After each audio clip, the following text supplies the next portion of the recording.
지금도 눈 감으면 선하게 떠오르는 무섭고 공포스러운 밤이었습니다. 아무리 문을 두들겨도 인기척이 없고 밖에서 잠근 문은 열릴 기색이 없었죠. 짐승 소리도 두려웠지만 시간이 지날수록 더 겁이 났던 건 동물보다 무서운 사람이 혹시 올까봐였습니다. 그래서 한동안은 문을 덜그럭거리며 살려달라고 빌었지만 해가 떨어질 무렵부터는 오히려 인기척을 죽이고 구석에서 제발 아무도 오지 말라고 이 밤이 지나가기를 빌기 시작했습니다. 하지만 제 소원과는 달리 어둑해질 무렵 밖에서 누가 잠긴 문을 덜그럭거리더군요. 누구세요? 저 소리 지를 거예요? 소리 질러봐야 에이, 올 사람도 없는데. 돌배? 돌배니? 마님이 보냈수. 어머님이 왜? 혹시 나 데리고 오라고 하셔? 신랄 같은 마음으로 물은 제 말에 돌배는 어이가 없다는 듯 제게 툭 대답을 던졌습니다. 아직도 마님을 그리 모르고? 아니 마님이 내가 하고 싶은 대로 갖고 놀다가 뭐 기절이라도 하면 저기 어디 절벽 아래로 던져버리랍디다. 정말 너무 무서웠습니다. 손발이 얼어붙어 도망조차 갈 수 없어 그때 제가 할 수 있는 건 두 다리를 꼭 오므린 채 몸을 고슴도치처럼 말아 힘을 주는 것밖에는 없었습니다. 눈길 한번 곱게 주지 않은 어머님이었지만 그래도 며느리를 쫓아내고 그 밤에 집에서 일하던 마름을 보내 범하하라고 한 건 지금 생각해도 소름 돋게 잔인한 일이었죠. 대체 사람이 어디까지 잔인해질 수 있는 걸까요? 그래도 자기 아들과 몸 섞고 살았던 사람이고 비록 흘리기는 했지만 몇 번씩 손주를 잉태했던 사람인데 이렇게 갖다 버린 것도 모자라 마름을 시켜 겁탈하고 없애버리라는 명을 하다니 정말 너무 두려웠습니다. 돌배야, 제발, 응? 제발. 에휴, 걱정 마소. 나 못 배우고 없이 살아도 사람 새끼요. 손 안 댈 테니까 잠깐이라도 눈 붙이쇼. 동 트기 전에는 도망가야 할 거니까 조금이라도 자야 도망도 가지. 깨고 나서는 멀리 멀리 가쇼. 난 마님한테 내가 신나게 가지고 놀다 진짜로 절벽에서 밀어버렸다고 할라니까. 돌배는 무뚝뚝하게 그 말을 던져놓고 정말 뒤돌아 앉은 채 고개를 푹 숙였습니다. 얼마나 눈물이 났는지요. 그 말을 다 믿을 수는 없었지만 그래도 저한테 눈길 한번 안 주고 돌아앉은 돌배의 등을 보며 저는 스르르 잠이 들었습니다. 얼마나 잤을까요? 돌배가 깨우는 소리에 화들짝 놀라 일어났을 때는 이미 어슴풀에 동이 터오려던 차였습니다. 어서 가슈. 이 폐가 뒤쪽에 보면 예전에 탄광공들이 다니던 길이 있어. 사람들이 잘 모르는 길인데 그래도 제법 잘 나 있어서 그 길만 따라가면 한나절쯤 뒤에 뭐 마을도 나오고 그럴 거요. 그리고 이거 돌배는 주머니에서 뭔가 주섬주섬 꺼냈습니다. 시어머니가 아끼는 패물이었죠. 얼마 전 들인 첩에게 아들만 낳으면 다 넣어주겠다고 호언장담했던 것들이었습니다. 이게 뭐야? 시어머니 거잖아. 이게 왜 너한테 있어? 내가 훔쳤수. 아이 들키면 그쪽이 훔쳐서 달아났다고 하면 되니까. 죽을려니 가지고 달아났다는데 뭐 찾겠나 싶어서 몰래 들고 나왔으니까 가지고 가슈.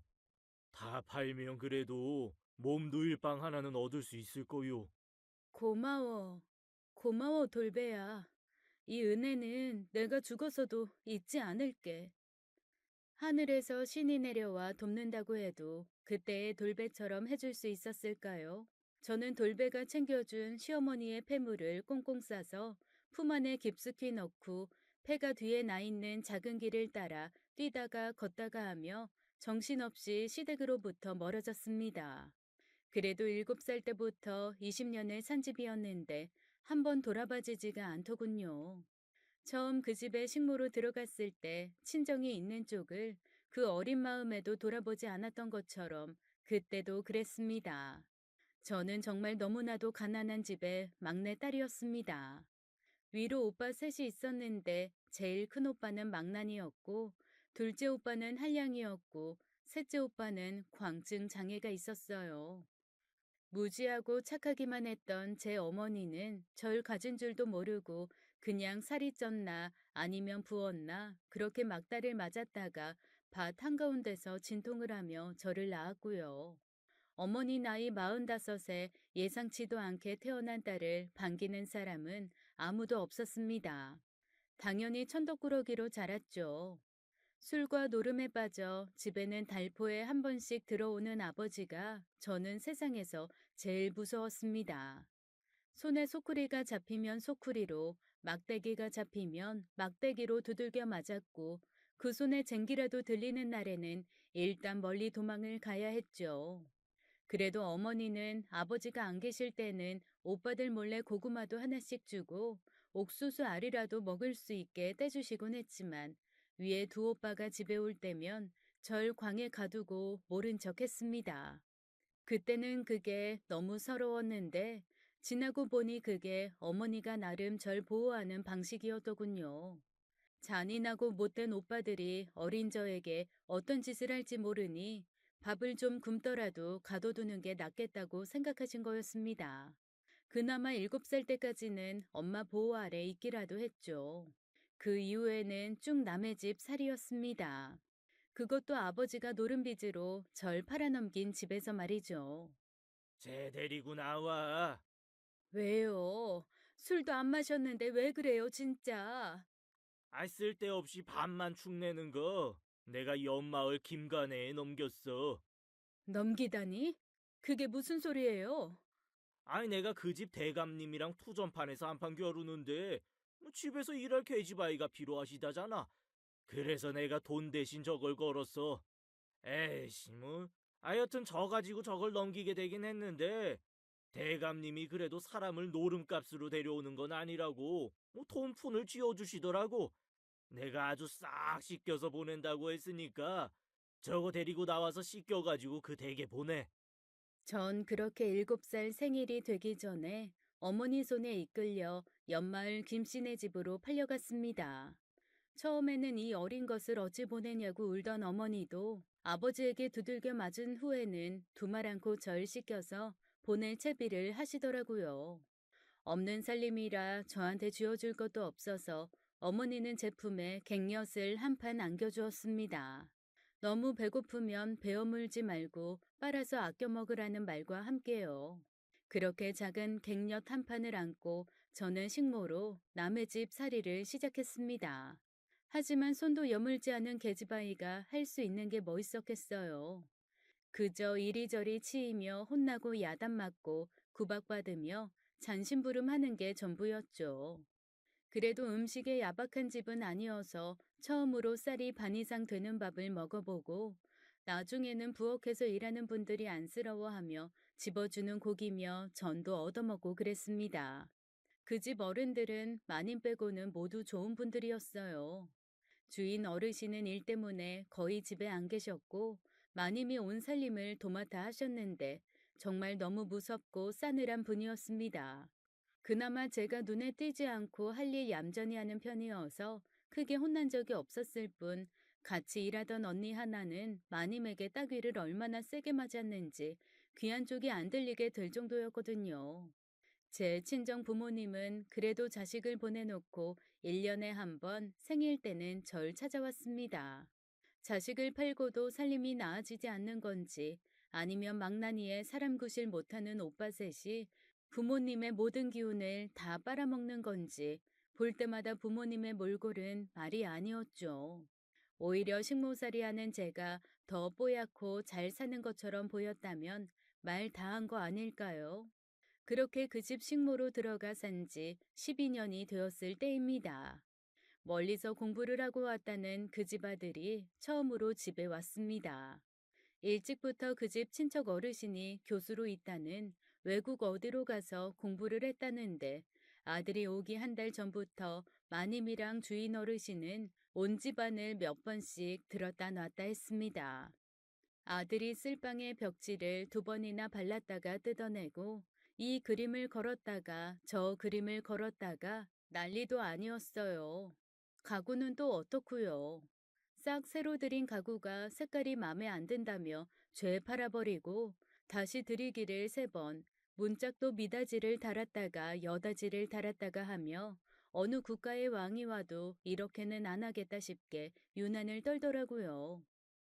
어휴, 8대 독자잖아. 이 집에서 신처럼 모시는 스님이 있는데 그 아들이 바다 건너가서 자라지 않으면 살맞는다고 하도 성화를 해서 두 부부가 일주일을 죽다 살게 앓고 나서 아들 유학 보낸 거거든. 어른이 되기 전에 이 땅 밟으면 그 살 그대로 맞는다고 해가지고 딱 성인 되는 생일 하루 지나고 귀국하는 거야. 그러니 얼마나 애가 닳겠어. 걸음마 할 때부터 발에 비단 양말만 신겨서 오와둥둥 하던 아들인데 유난 떠는 주인집 부부를 신기해하던 저에게 저보다 훨씬 오래 있었던 부엌 식모 이모가 해준 말이었습니다. 궁금하다. 정말 타고난 팔자가 다른 건가? 저렇게 귀하게 대접받는 건 대체 무슨 기분일까? 요즘 애들 말로는 넘사벽이라고 한다죠. 그때 그런 말을 알지는 못했지만 제 기분은 딱 그랬습니다. 뭔가 비슷하게 겹쳐지는 게 하나라도 있어야 부럽거나 셈이 날 텐데 아예 다른 세상 사람이니 그런 것도 없고 그저 신기하기만 했습니다. 그렇게 한 달을 1년같이 성화를 해대던 끝에 어쨌거나 아들이 오는 날이 오긴 오더라고요. 무슨 국가 원수가 내방하는 것 마냥 동네 어귀에서부터 환영식을 거하게 하고 스님부터 시작해서 온 동네 사람들이 마중을 나오는 행차였습니다. 고급 자동차가 스르륵 미끄러져 들어오고 그 안에서 내린 건 참 곱상하고 여린 남자였습니다. 아니, 무슨 남자가 저렇게 곱다냐? 제 첫인상은 참 고운 남자라는 거였습니다. 평생 햇빛 한번 보지 않고 방구석에 앉아 책만 봤을 것 같은 인상이었죠. 나중에 알고 보니 실제로 그랬다더군요. 유학을 갔던 곳이 1년 내내 그렇게 햇살이 좋은 캘리포니아라는 곳이었다는데 혹시나 나가서 돌아다니다 일이라도 터질까봐 친척 어르신에게 이 집 부부가 신신당부했다네요. 학교만 왔다 갔다 하게 하고 집 밖으로 절대 나돌아다니지 못하게 해달라고요. 그렇게 외국에서 20살이 될 때까지 감금 아닌 감금 생활을 하고 왔으니 차라리 귀한 대접받는 도련님 생활이 더 낫겠다 싶은 생각도 들었습니다. 마님은 아들을 보는 순간부터 눈물을 터뜨렸고 이후로 몇 주간은 아들 옆에 붙어서 꼼짝도 하지 않더라고요. 다 큰 아들과 한 방에서 자지를 않나 밥숟갈도 들고 떠먹여 주지를 않나 잘 모르는 제가 봐도 아주 가관이었습니다. 여전히 부엌 막내였던 제가 일일이 밥상을 들고 내오는 일을 했는데 그때마다 마님은 밥상 들고 간 저는 쳐다보지도 않고 매서운 눈으로 밥상 위 반찬만 검사하셨죠. 고마워요. 매번 이렇게 갖다 주고 가져가고. 얘는 별소리를 다 한다. 정말 우리 아들 쓸데없이 다정하면 못 써. 식모가 지할 일하는 게 뭐 그리 고마운 일이라고. 어머니, 그래도 고마운 건 고마운 거죠. 미국에서는요, 말버릇처럼 고마워, 고마워 그렇게 말해요. 땡큐, 땡큐. 어머, 그러니? 역시 많이 배운 네가 다르구나. 그래, 그럼. 고맙다. 상 물려라. 태어나서 처음 듣는 말이었습니다. 고맙다는 말이요. 고맙다고 하면서 싱긋 웃는데 글쎄 그 표정이 잊혀지지를 않더라고요. 일하다가도 생각나고 생각하면 자꾸 얼굴이 붉어졌습니다. 괜시리 가슴이 뛰고 명치 아래가 싸르르 하니 묘한 기분이 들기도 했죠. 집으로 돌아온 아들은 별다른 일 없이 그저 책을 읽고 마당을 거닐었습니다. 조선시대에 태어났다면 딱 부잣집 한량자제 그 자체였죠. 취직이 하고 싶다고 했다가 마님에게 혼쭐이 한번 난 후부터는 그냥 소심하게 집에서만 왔다 갔다 하더라고요. 네가 뭐하러 돈을 벌어? 그냥 집에 있다가 애미가 짝지어주는 여자 만나서 알콩달콩 살면서 아들이나 쭉쭉 낳아 키워. 뭐가 아쉬워서 네가 남한테 싫은 소리 들어가며 돈을 버니? 유약해 보이는 건 인상으로 끝이 아니었습니다. 실제로도 자기 엄마가 한마디 하면 반발 한번 못하더라고요. 그런데 또 그게 그때는 순종적으로 보이고 착해 보였습니다. 제 눈에 콩깍지가 씌인 거죠. 언감생심 분에 맞지 않는 짝사랑이 시작된 겁니다. 그렇게 집으로 아들이 들어온 지 몇 달 뒤에 주인집 부부가 어쩔 수 없이 보름 정도 서울에 함께 올라가야 하는 일이 생겼습니다. 아들 혼자 두고 갈 수 없다고 버티던 마님도 이번에는 같이 가야 한다는 완강한 주인 어르신 말에 어쩔 수 없이 따라 나섰죠. 그렇다면 데리고 가겠다는 말도 주인 어르신에게 거절당한 후 마님은 몹시 불편한 심기를 여기저기에 퍼뜨리고 다니며 신경질을 부렸습니다. 거의 2주나 되는 시간 동안 자기가 없는 집에 식솔들만 남기고 가면 재산을 죄 훔쳐 달아날 거라고 생각했는지 평생 한 번도 그래 본 적 없는 사람이 글쎄 휴가를 다 주더라고요. 다른 식모며 마름은 다 휴가를 받아 갈 곳이 있었지만 전 아니었습니다. 대체 휴가라는 걸 받으면 어디로 가야 하나? 망나니 오빠들이 있는 집으로 가봐야 얻어맞기만 할 텐데 어쩌지 고민만 깊어질 때쯤 마님이 절 부르셨습니다. 너 어차피 갈 데 없지? 넌 집에 남아있거라. 딴짓 할 생각 말고 얌전히 내 아들 삼시세끼 밥 챙겨라. 부엌 외에는 들락거릴 생각 말고 차라리 다행이다 싶었습니다. 밥하는 거야 늘 하는 거니 어려울 것도 없고 양 적은 아드님 먹는 거 차리는 건 더더욱 별일 아니었거든요. 오히려 익숙한 제 방에서 잠자고 건드리는 사람 없이 쉬는 것, 그게 저한테는 최고의 휴가였죠. 이게 웬 행운이냐 싶어서 얼른 그러겠다고 했습니다. 마님은 고기가 몇 장 남았는지, 반찬거리가 얼마나 남았는지 꼼꼼히 다 검사를 한 후 제게 마지못해 부엌 열쇠를 넘겨주었죠. 그렇게 보름의 휴가가 시작되었습니다. 행복까지는 아니더라도 처음으로 편안함을 느낄 줄 알았던 그 휴가가 첫날부터 그렇게 아프게 뭉개질 줄은 꿈에도 생각하지 못했어요. 삼시세끼 주인집 아들 밥을 다 챙겨 방으로 가져다 주고 가지고 나온 것까지는 평소와 같았습니다. 저녁 8시쯤 아들 방 불이 꺼지길래 저도 이 집에 온 지 십수년 만에 처음으로 두 발 활짝 뻗고 잘 생각에 설레는 가슴을 안고 누웠죠. 하루 종일 밥 차려 들락거리며 흘끔흘끔 봤던 주인집 아들 얼굴을 떠올리며 혼자 배시시 웃던 그때 제 방문이 벌컥 열렸습니다. 그리고 얼굴이 벌겋게 달아오른 아들이 제 방으로 들어오더군요. 너무 놀라 뭐라 할 말을 찾기도 전에 아들의 입술이 제 입술을 덮었습니다. 손은 제 몸을 더듬었고 그렇게 저는 첫날 밤 아닌 첫날 밤을 얼결에 치르고 말았죠. 다음 날 아침 온갖 흔적이 남아있는 이불을 빨면서 얼마나 울었는지 모릅니다. 더 무서웠던 건 전날 밤이 아무도 없는 이 집의 첫날이라는 거였습니다. 앞으로 남은 보름 동안 또 어떤 일이 벌어질지 모른다는 거였고요. 제 생각은 틀리지 않았습니다. 아무도 없는 집에서 유아독존 왕이 된 아들은 평소 보던 모습과 완전 정반대의 모습이 되어 수시로 절 겁탈했어요. 낮도 밤도 없었고 장소도 상관없었죠. 전 그저 이를 악물고 당하고 있는 수밖에 없었습니다. 그렇게 보름 동안 저는 철저하게 그 집에 고립된 채 주인집 아들의 누리개가 되었죠. 차라리 손찌검을 하고 괴롭히는 마님이 하루라도 일찍 돌아오시길 비아냥거리고 골탕 먹이는 제 위의 식모님이 며칠이라도 먼저 오길 얼마나 빌었는지 모릅니다. 부모님에게 억눌려 그저 얌전하고 조신하기만 했던 아들은 아무도 없자 제 큰 오라비 같은 망나니가 되더군요. 험하고 더러운 말을 제 귀에 쏟아 넣으며 저를 괴롭히고 또 괴롭혔습니다.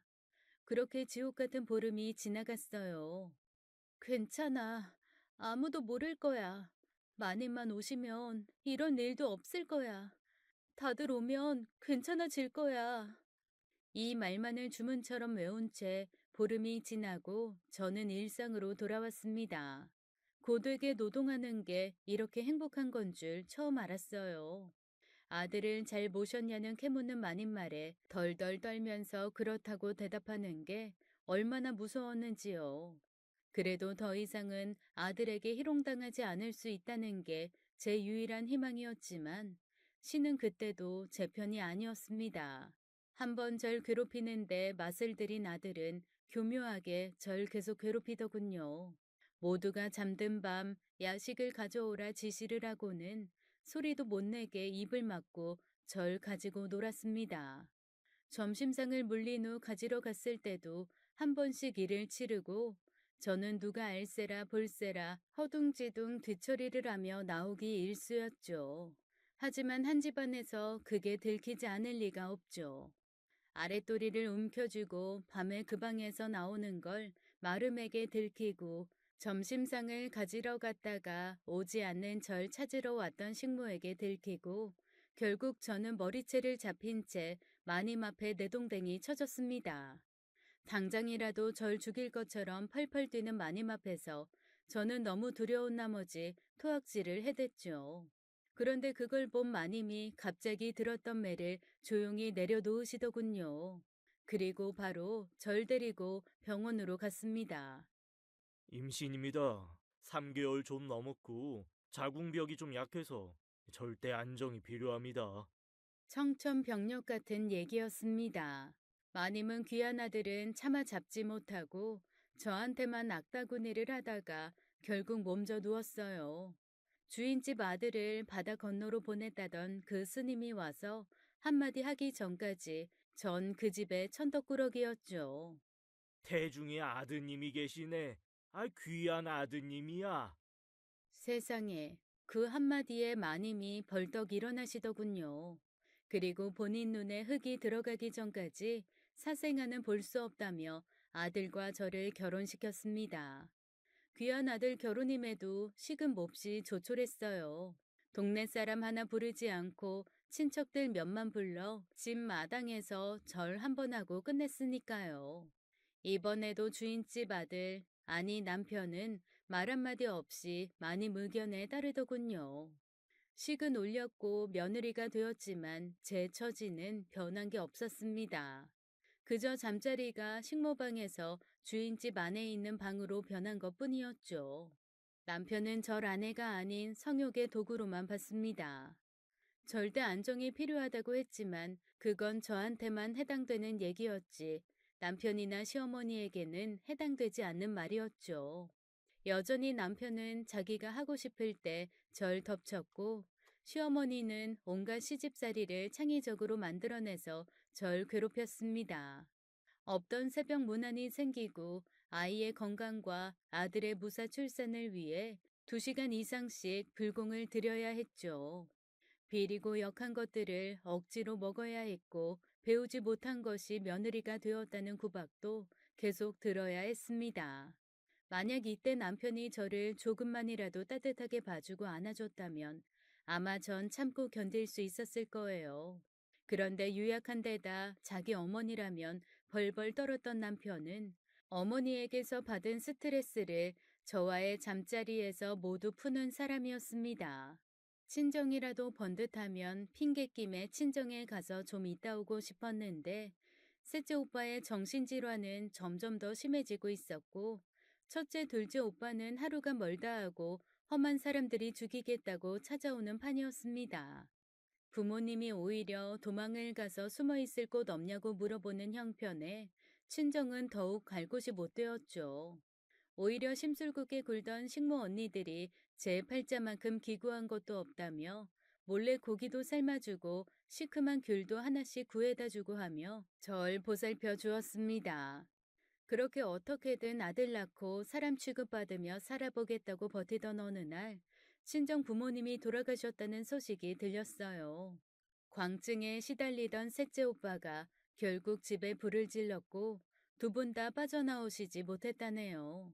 그나마 조금 남아있던 세가는 첫째, 둘째 오빠 둘이 서로 갖겠다고 싸움을 하다가 싹 다 털어 가져갔다는 게 제가 들은 마지막 소식이었습니다. 그나마 아이 가진 몸으로 장례식 가면 안 된다고 시부모님이 철저하게 숨기는 바람에 전 부모님 돌아가시고 사구제까지 다 지낸 후에야 그 소식을 들었습니다. 정없고 애정도 없는 부모지만 그래도 천륜이라 하늘이 무너지더라고요. 그 자리에서 혼절을 하고 몇 시간 만에 울면서 깨어났습니다. 그리고 며칠 뒤 아이도 이런 박복한 엄마는 싫었는지 후루룩 붉은 꽃이 되어서 흘러가 버리더군요. 임신 5개월째 되던 때였습니다. 유산을 하자 시어머니는 저를 사람 취급도 하지 않았어요. 귀한 자손 흘린 천하의 못된 망할 것이 되어 있는 구박 없는 구박 다 받았죠. 시집살이는 더 고되졌고 남편의 성적인 횡포도 점점 더해갔습니다. 몸도 마음도 피폐하기 이루 말할 수가 없었죠. 그래도 아이는 잘 들어서는 몸이었는지 그 후로도 2번을 더 임신했습니다. 하지만 2번 다 몇 개월 품지 못하고 떠나보냈고 그럴 때마다 시어머니는 집안 말아먹을 년이 들어왔다고 펄펄 뛰었습니다. 이 망할 년, 네가 아주 이 집안을 말아먹으려고 작정을 했구나. 작정을 했어. 어머니, 제가 그러고 싶어서 그런 게 아니. 입 다물어. 어디서 어머니야, 어머니는? 넌 그냥 앞으로 죽은 듯 살아. 그냥 집안일이나 하고 내 아들 놀이개로 살아 그냥. 내가 이 집안 씨는 다른 데서 이어야겠다. 행여 눈 사납게 뜨거나 뭐라고 말이라도 한마디 했다가는 그나마 밥이나 먹는 이 집에서도 알몸뚱이로 쫓겨날 줄 알아. 그리고 어머니는 젊고 복스러운 여자 하나를 집으로 들이셨어요. 제 자리를 대신할 새 며느리였죠. 오늘 새아가랑 합방하는 길이리니 방에 이부자리 정성껏 깔아라. 부정타지 않게 입에 끈 꼭 물고. 갖은 미신을 다 믿는 어머니는 제 입에 하얀 끈을 꽉 물려 묶은 채 제 남편과 다른 여자의 첫날 밤을 준비하게 시켰습니다. 아무리 정없이 산다지만 그래도 남편인데 그런 남편이 다른 여자와 하는 잠자리를 마련하는데 정말 억장이 무너지더라고요. 자리를 펴고 하얀 볼을 깔고 원한 금침을 놓고 나오는데 눈물이 뚝뚝 떨어졌습니다. 행여 또 어머님이 보시면 매질이 날아올 게 뻔한지라 얼른 자리를 피하려는데 첩으로 들어올 그 여자가 절 잡더라고요. 형님, 제가 형님이라고 불러도 되죠? 애교스럽게 착 감기는 여자를 보며 당황한 저는 입에 묶인 끈이 창피해서 고개를 돌리고 조용히 고개를 끄덕였습니다. 그리고 얼른 자리를 피했죠. 넌 오늘 밤새 자지 말고 그 끈 묶은 채로 애들 첫날 밤 치르는 방 앞에서 치성을 드리거라. 한 번에 아들이 들어설 수 있게 빌고 또 빌어. 어쩌겠습니까? 시키는 대로 해야죠. 그날 밤 저는 밤새 시어머니가 시키는 대로 그 방 앞에서 무릎을 꿇고 빌었습니다. 솔직히 말하면 아들이 생기게 해달라고 빈 게 아니라 그냥 이 생활이 끝나게 해달라고 빌었죠. 저랑 할 때와는 다르게 부드럽고 친절한 남편과 그 여자의 교성을 들으며 전 그렇게 빌고 또 빌었습니다. 그리고 다음 날 아침 2사람의 흔적이 고스란히 남을 침구를 빨면서도 계속 빌고 빌었어요. 무슨 신이건 절 불쌍히 여기신다면 그냥 이 생활을 끝내게 해주세요. 벗어나게 해주세요. 그때였습니다. 대노한 시어머니가 절 찾는 소리가 들렸죠. 너, 네가 미친 거냐? 영문도 모른 채 전 머리끄댕이가 잡혀 마당에 내동댕이 쳐졌습니다. 네가 뭔데? 새아가 보고 형님이라 부르라 마라 명을 해. 너 내가 입 다물라고 끈까지 물렸는데 귀한 자손 이으러 온 애한테 뭐? 형님? 니까지 깨? 어머니, 제가 그런 게 아니라.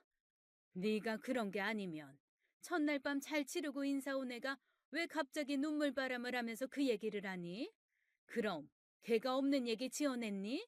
고개를 들어보니 남편과 첫날 밤을 치룬 그 여자가 셀쭉한 얼굴로 남편 뒤에 몸을 숨기고 절 보고 있더군요. 제가 불편할 수는 있었겠지만 그런 식으로 모함을 할 줄은 몰랐습니다. 시어머니는 제 얘기는 듣지도 않고 펄펄 뛰시다가 결국 이렇게 말하더군요. 짐 싸라. 이 집에 올 때 너 옷 한 벌 입고 왔다. 네 짐이랄 거 없겠지만 옷까지 몇 개 챙기는 건 내가 너그럽게 허락할 테니 당장 짐 싸. 쓸데없이 쉬는 그동안 바란 숱한 소원은 들은 척도 안 하더니 이 생활에서 벗어나게 해달라는 소원은 참 빨리도 들어주더군요. 당장 나가면 갈 데도 없이 막막한데 옷보따리 하나 딱 들었더니 정말 주저없이 절 차에 밀어 넣었습니다. 미운정 고운정 들었던 주방 식구들, 같이 일하던 사람들과 인사 한마디 할 시간도 남편 얼굴 한번 볼 잠도 없었어요. 그리고 어디로 가는지도 몰랐고요. 절 차에 실은 기사는 말없이 산길을 오르더니 반항하는 절 끌고 산 중턱에 폐가로 갔습니다. 그리고 절 그 안으로 집어넣고 밖에서 문을 잠가버렸죠. 그제야 전 시어머니가 절 그냥 내쫓은 것이 아니라 굶어 죽던 무서워 죽던 그냥 죽으라고 내보낸 것을 알았어요. 아무리 울고 소리를 질러도 사람 하나 없는 폐가는 예전에 무당이 있던 곳이었는지 빛바래고 무서운 그림들, 정체를 알 수 없는 기구들이 가득했습니다. 그나마 무서운 것들이 덜 보이는 구석으로 가서 덜덜 떨고 있는데 설상가상으로 해마저 넘어가더라고요. 어둠이 밀려온 폐가는 공포 그 자체였습니다. 멀리서 들리는 고라니 울음소리, 근처까지 와서 킁킁거리는 멧돼지 소리가 저승사자 소리 같아서 저도 모르게 덜덜 떨었죠. 그 와중에 돌배가 온 거였습니다. 그날 돌배가 절 폐가에서 내보내준 후 전 정말 죽을 힘을 다해 도망쳤어요. 혹여나 그 집이 있던 동네 근처에 살던 사람이라도 만났을 땐 조용히 자리를 피하거나 연을 끊었죠. 고맙게도 돌배가 챙겨준 폐물들은 큰 도움이 되었습니다. 욕심 많은 시어머니가 고급스러운 것으로만 꼼꼼하게 모아둔 것이라 두세 개 남기고 죄다 팔고 나니 정말 단칸 새빵 하나 얻을 돈이 되더라고요. 제가 얻은 집은 재래시장 거리 뒤쪽에 작은 방이었습니다. 홀로 되신 할머니가 적적하게 사시면서 방 하나를 싸게 내놓으신 거였죠. 처음에는 무뚝뚝해 보였던 할머니는 지치고 공허한 절 한참 지켜보시다가 두세 달쯤 지났을 무렵 처음으로 제게 사정을 물어보셨어요. 저는 천천히 그간의 사정을 말했고 처음으로 제 신세가 서러워 눈물도 흘렸습니다. 그리고 할머니는 제가 운 것보다 훨씬 더 많이 훨씬 더 서럽게 울며 절 안아주시더라고요. 그날 이후 할머니는 제 엄마도 되어주고 언니도 되어주고 할머니도 되어주었습니다. 시장 통해서 오래 장사로 잔뼈가 굵은 할머니에게는 재산도 꽤 많았어요. 그저 쓰실 곳이 없어 쓰지 않았을 뿐이었던 거죠. 저를 데리고 다니며 시장 곳곳에 조카라고 소개해 주신 덕분에 연고 하나 없는 그곳에서 전 금방 환영받았고 태어나서 처음으로 예쁘다, 사랑스럽다는 소리도 들었습니다. 이대로만 살 수 있다면 나도 행복할 수 있지 않을까 했는데 이번에도 역시나 신은 제 편이 아니더라고요.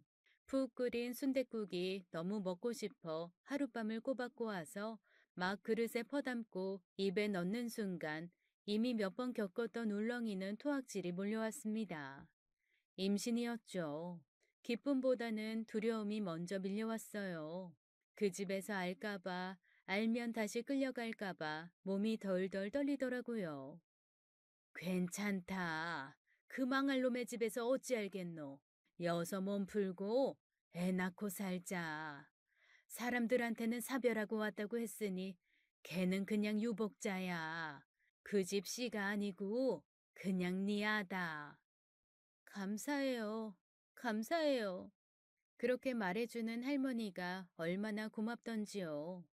내 조카 태중에 아가 들었소. 오늘부터 험한 일도 못 시키고 내가 집에서 보존 좀 해야 할 것 같으니 다들 한 마음으로 좀 도와주소. 할머니 한마디에 온 시장이 들썩였습니다. 다들 친정엄마처럼 와서 절 살펴주었고, 하루가 멀다 하고 몸에 좋은 먹거리가 문 앞에 놓였어요. 할머니는 끼니마다 고기에 생선에 한 상을 차려 내주었고, 아이 낳고 살려면 단칸방은 힘들다고 시장 사람들과 함께 작은 집도 알아봐 주셨죠. 가게가 딸린 방 두 칸짜리 집은 제가 장사를 하면서 아이와 함께 살기에 충분한 그런 곳이었습니다. 그렇게 제 아이는 시장 모두의 사랑과 관심을 받으며 건강하게 태어났어요.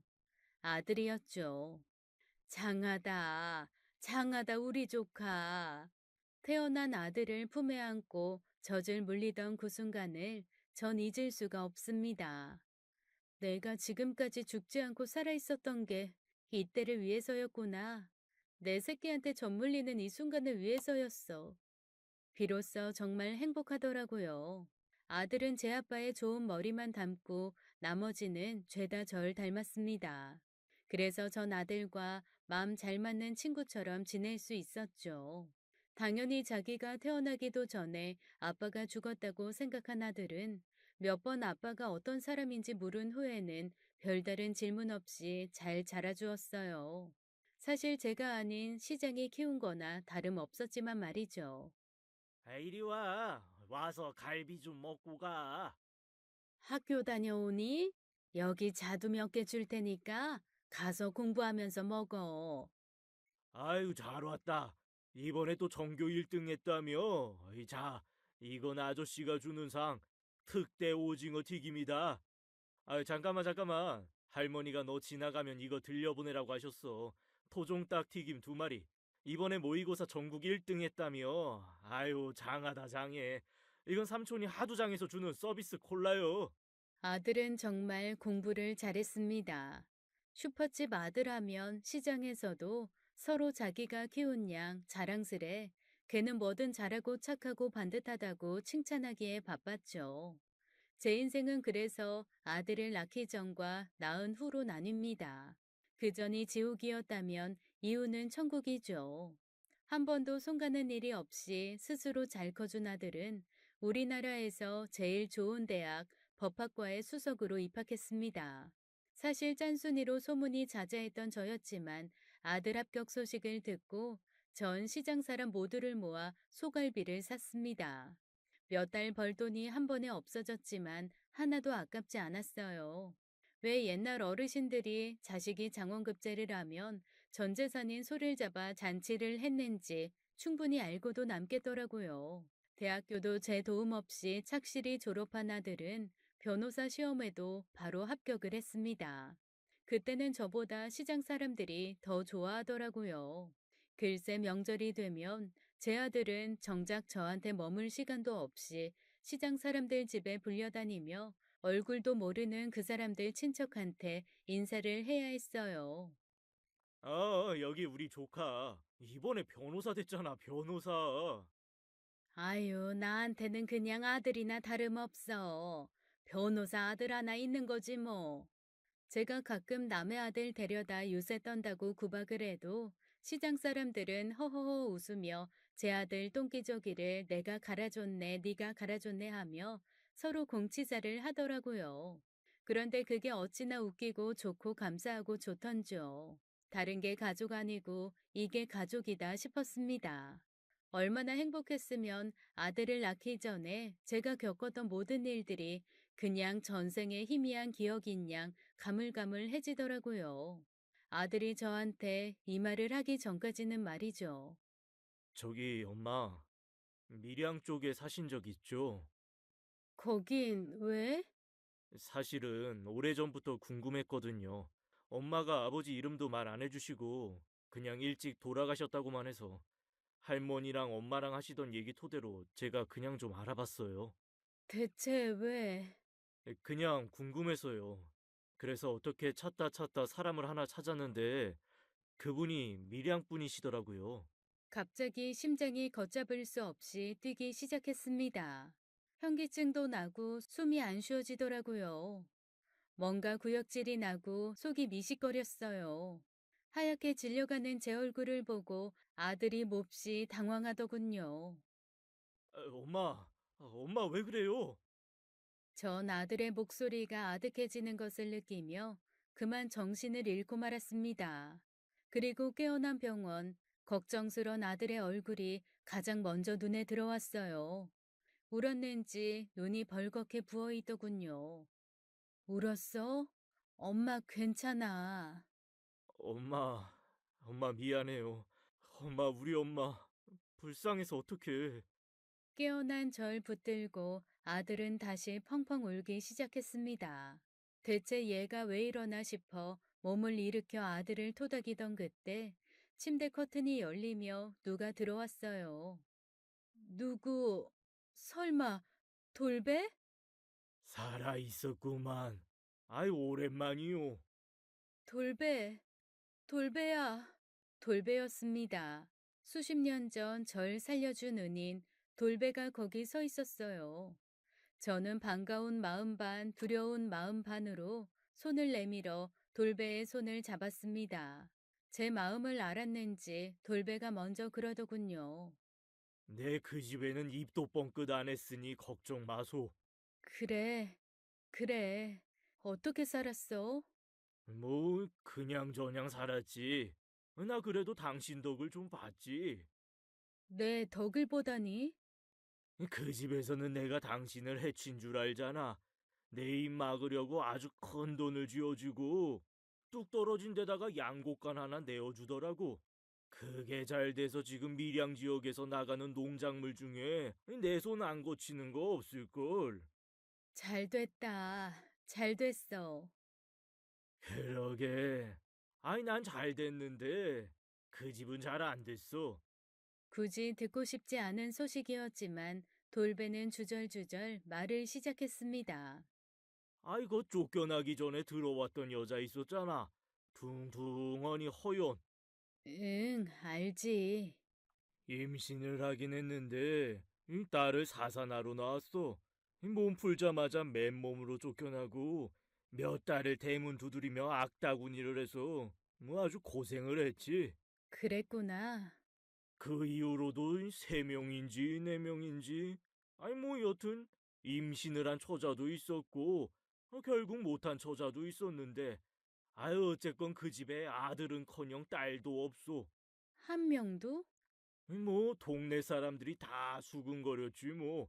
독하게 하더니 벌 받았다고 하는 사람들도 있고. 여튼 주인집 마님이랑 사장님은 결국 그렇게 안달하던 자손 못 보고 정말 눈 뜨고 돌아가시고 그 아들도 부모 다 가고 나서는 집 싹 정리해서 어디로 옮겼어. 나중에는 그 아들이 더했어. 자식 집착. 갑자기 소름이 쫙 돋았습니다. 그 집착이 심했다는 사람이 지금 제 아들의 존재를 알면 가만두지 않을 것 같았거든요. 저기 돌배야. 말 안 해도 알아. 모르는 척 할 거야. 근데 자네 아들이 어떻게 알았는지 날 찾아와서 그쪽에 대해 꼬치꼬치 물어가지고 난 처음에 그 집에서 또 찾아서 해코지 하려는 줄 알고 입을 다물었는데 아들이라고 하대? 응, 나이 들어보니 맞던데 맞아? 그 집 맞아? 응. 제 말을 듣고 돌배는 깊은 한숨을 쉬더라고요. 그리고는 손을 들어 제 어깨를 두어 번 툭툭 치고 그랬습니다. 난 그냥 오늘 이 병원에 아는 사람 입원했다 해서 잠깐 보러 온 거고 이 자네는 본 적이 없는 거네. 그냥 그렇게 하자고. 눈물을 흘리며 고개를 끄덕이는 저를 돌배가 보면서 가만히 고개를 끄덕이고 나갔습니다. 그리고 바로 아들이 들어오더군요. 아들은 저를 꼭 끌어안고 꺽꺽거리는 소리를 참으며 한참을 울었습니다. 아마도 돌배에게 모든 얘기를 다 들었겠죠. 괜찮아. 엄마 하나도 기억 안 나. 엄마는 그냥 너 낳고 난 후부터만 기억나. 그냥 그때부터가 내 인생이거든. 엄마 미안해요. 그냥 난 내 뿌리가 뭔지 궁금했던 거였는데 그게 엄마의 아프고 아픈 과거를 건드릴 줄은 몰랐어요. 엄마 진짜 죄송해요. 죄송해요. 네가 미안할 일 아니라니까. 엄마 진짜 괜찮아, 응? 우리 엄마가 날 어떻게 키웠는데, 나쁜 사람들, 진짜 나쁜 사람들. 다 큰아들이 그렇게 우는 걸 보니 제 마음도 무너지는 것 같았습니다. 한편으로는 절 위해 그렇게 울어주는 아들이 고맙기도 했지만 오랜 시간 잊고 지냈던 그 집 소식에 마음 한구석이 좀 찜찜하기도 했죠. 그리고 절대 말 안 하겠다고 한 돌배지만 사실 그걸 다 믿을 수 있는 것도 아니었고요. 그렇다고 해서 당장 모든 것을 정리해서 살던 곳을 떠날 수도 없는 노릇이었습니다. 지금 와서 뭘 어쩌겠어. 나도 이제 70이 가깝고 내 아들은 든든한 변호사 성인인데 지네들이 뭐 어쩔 거야? 솔직히 지금 저와 아들의 존재를 안다 한들 다 큰아들을 뺏어갈 수도 없을 거고 절 죽일 수도 없을 테니 별로 두려울 건 없었습니다.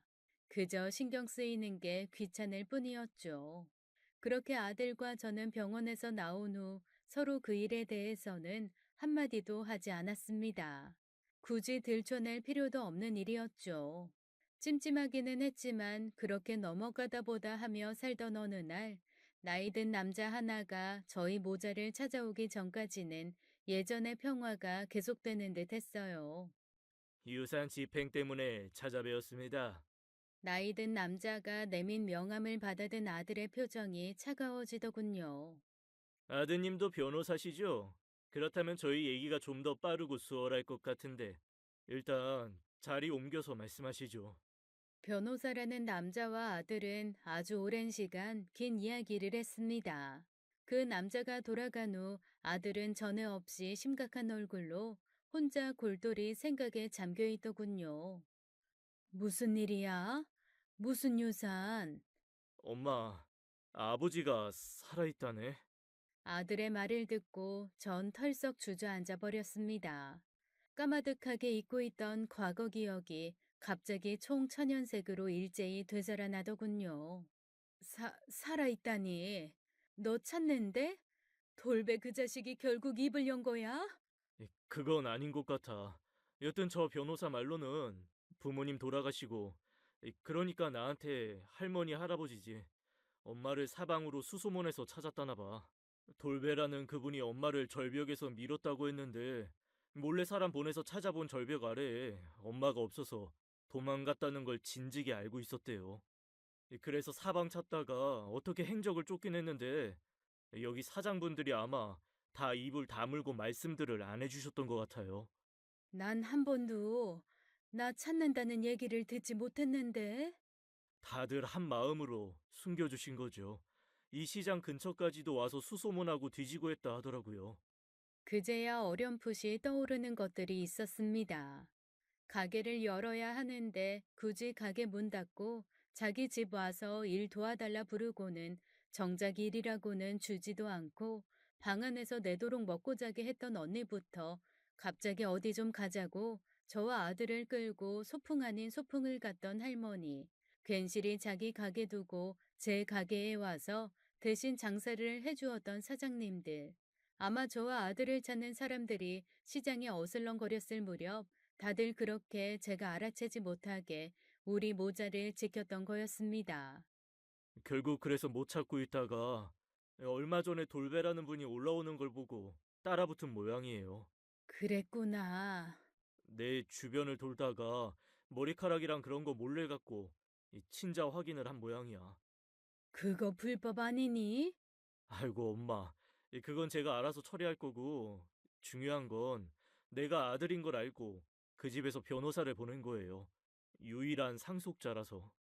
돈 준다고? 엄마, 유산이 100억이 넘는다네. 아들의 말에 머릿속이 댕 하더라고요. 이게 로또인 건가 싶다가도 다시 그 집에 코 꿰는 거 아닌가 싶고 복잡한 마음 가운데 이건 제가 결정할 일이 아니다 싶었습니다. 네가 알아서 해. 너도 성인이고 무엇보다 법 잘하는 변호사고 엄마는 사실 그 집하고는 엮이고 싶지가 않지만 100억은 엄마가 평생을 모으고 다음 생에도 모으고 그 다음 생까지 모아도 너한테 물려줄 수 없는 금액이야. 그 돈만 있으면 네 남은 인생이 얼마나 편하겠니? 아들인 거 인정하고 받을 수 있으면 받아. 응? 돼 있는 거 집착했던 집이니 호적에 올리고 싶은 거겠지. 맞아요, 엄마 말이. 조건 중 하나야. 내가 호적에 올라가는 거. 그게 뭐 중요해. 네가 어느 호적에 올라가건 넌 내 아들이야. 돈 받을 수 있는 거면 그렇게 해. 엄마는 괜찮아. 엄마, 그건 내가 알아서 할 거고, 변호사가 말한 조건이 또 있어요. 뭔데? 아버지라는 사람이 지금 요양원에 있대. 보호자도 없고 가족도 없어서 혼자 그냥 들어가 있나 봐. 변호사는 내가 그 사람을 찾아가 주길 바래요. 그렇겠지. 얼굴도 안 보고 그 큰 돈을 자식이라고 물려주겠니? 가봐야겠지. 그런데 참 사람 이상하죠. 그 말을 딱 하고 났는데 그렇게 수년을 절 괴롭히던 얼굴이 아닌 유학 다녀와서 처음 집에 들어서던 회사한 도련님의 얼굴이 떠오르는 겁니다. 저를 살짝 설레게 했던 예쁘고 곱상한 얼굴은 정말 잠깐이었고 그 이후에는 계속 절 학대하고 괴롭혔던 잔인한 얼굴뿐이었는데 그가 생애 마지막을 초라하게 보내고 있다는 얘기를 들으니 글쎄 가장 곱던 예쁘던 시절의 얼굴만 딱 떠오르더라고요. 연민인지 애증인지 알 수 없었지만 그 얼굴이 떠오르고 나니 문득 한번 나도 가봐야 하지 않나 싶은 생각이 들었습니다. 같이 가자. 엄마, 진짜로? 너만 어떻게 보내니? 그리고 내 눈으로 봐야겠다. 그 사람. 그렇게 전 아들 손을 꼭 잡고 변호사가 알려준 요양원으로 찾아갔습니다. 번지르르 번듯한 요양원에라도 있을 줄 알았는데 시골 구석 폐교를 개조한 듯한 작고 초라한 곳이더라고요. 그리고 그 초라한 곳에 작고 작은 침대에 그가 누워 있었습니다. 여보, 오랜만이네요. 내가 잘못했어. 나도 어렸고, 너무 몰랐어. 자기가 잘못한 걸 모를 정도로 어리진 않았죠. 성인이었으니까. 그래, 미안해. 그리고 고마워. 이렇게 대를 이어줘서. 난 그 집대를 이으려고 이 아이를 낳은 게 아니에요. 내 아이라 낳은 거지. 그래, 그래. 어쨌든 고마워. 아들을 낳아줬어. 당신이 아들을. 그 사람은 여전히 정신을 못 차리고 있었습니다. 자손에 집착하던 시어머니의 모습이 그대로 그 사람에게 가서 더 쉬워진 것 같더군요. 제가 아무리 그 집 자손이 아니라고 선을 그어도 그는 계속 저에게 아들을 낳아줘 고맙다, 자손을 낳아줘 고맙다, 대를 잇게 해줘서 고맙다는 말만 반복했습니다. 내가 재산이 많아. 이 변호사한테 들었지.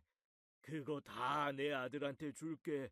안 그래도 그 재산 내가 죽고 나서 늑대 새끼들 같은 친척들이 나눠 가질 거 생각하면 자다가도 벌떡 일어나서 가슴을 쳤는데 그래도 당신 덕에 내가 한은 안 품고 가게 생겼어. 호적에만 올리게 해줘. 어?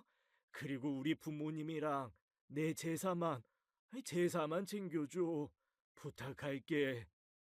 내가 결정할 일은 아니죠. 나한테 부탁할 일도 아니고. 어쩜 사람이 저렇게 끝까지 뻔뻔할 수가 있을까요? 평생 한 가지 아집만 가지고 살아온 사람은 죽는 순간까지 그것만 잡고 늘어지더군요. 제가 혼자 아들을 키우며 지낸 세월이 어땠는지 한마디 묻지도 않고 그때 정말 미안했노라 진심으로 사과도 하지 않았습니다. 그저 호적에 올려 정식으로 집안의 대를 이을 자손이 생기는 것, 그것만을 위해 대충 미안하다는 말도 하고 잘못했다는 말도 하는 게 확연하게 느껴졌어요. 한 발짝 뒤에 서서 이 모든 것을 보고 있던 아들도 같은 생각을 한 듯 했습니다. 어머니, 가시죠. 가기로 어디 가냐? 내가 네 애비다. 내가 네 아빠야. 전 아버지가 없습니다. 무슨 소리야? 네 엄마가 몰래 도망가지만 않았어도 내가 널 그렇게 고생하게 두지 않았어. 떵떵거리며 장씨 집안 9대 독자로 귀하게 키웠지. 옷보따리 하나 주고 쫓아낸 것도 모자라 일하는 사람 시켜 없애버리라고 하신 거 알고 있습니다. 지금 와서 딴소리 마세요. 전 쭉 아버지가 없었고 앞으로도 없을 겁니다. 오늘은 어머니께서 묵은 인형 정리하시겠다고 해서 같이 온 것뿐이에요. 오늘 이후로는 저도 어머니도 보실 일 없을 겁니다. 아들의 말을 듣고 남편은 눈에서 살벌한 빛을 내뿜으며 새된 소리를 지르기 시작했어요. 세상에 얼마나 그 모습이 시어머니랑 똑같은지 소름이 쫙 돋더군요. 네가 아무리 그래도 천륜을 끊을 수는 없다. 넌 내 아들이야. 이 장씨 집안 9대 독자. 내 아들이라고. 제 성은 장씨가 아니라 박씨예요. 제 어머니 호적이 제가 있을 곳이고요. 죄송하지만 어르신은 저와 아무런 관계가 없으신 분이에요. 몸조리 잘하시고 평안하십시오. 엄마 가요, 우리. 아들은 제 손을 꼭 잡고 절 일으켰습니다. 담담하게 제 아빠에게 할 말 다 하길래 괜찮은 건 줄 알았는데 가늘게 떨리는 아들의 손이 촉촉하게 젖어 있었어요. 그런 아들의 손을 제가 더 꼭 잡아주었죠. 갑니다. 돌아 나오는 저희 모자 뒤로 그 사람은 온갖 쌍욕을 퍼부으며 패악질을 해댔습니다. 그러거나 말거나 저희 둘은 돌아보지도 않고 병원을 나왔죠. 너 돈 아쉽지 않겠어? 엄마, 엄마 젊은 날에 피눈물이 묻은 돈 내가 받아서 그걸로 뭐 얼마나 잘 산다고. 엄마 아들 충분히 벌어요. 엄마가 걱정 안 해도 될 만큼 잘 번다고. 생각보다 나 꽤 능력 있는 변호사예요, 엄마. 저 돈 안 받아도 돼요. 그래, 고맙다. 엄마가 그랬잖아요. 다른 사람들은 우리 아들 이러는데 난 어렸을 때부터 엄마가 내 아들 이런 게 기억에 남거든. 그때부터 아, 우리 엄마한테는 내가 그냥 엄마 아들이구나. 다른 사람이랑 공유하는 존재가 아니구나 하고. 그러니까 저 그냥 앞으로도 엄마 아들로 살래요. 너 그래도 좋은 여자 있으면 데려와야 해. 마마보이는 싫다 난. 난 며느리 진짜 예뻐할 거고 너 미련 없이 줘버릴 거야. 아이, 엄마 좀. 나 방금 100억 포기하고 엄마 아들 택했거든요.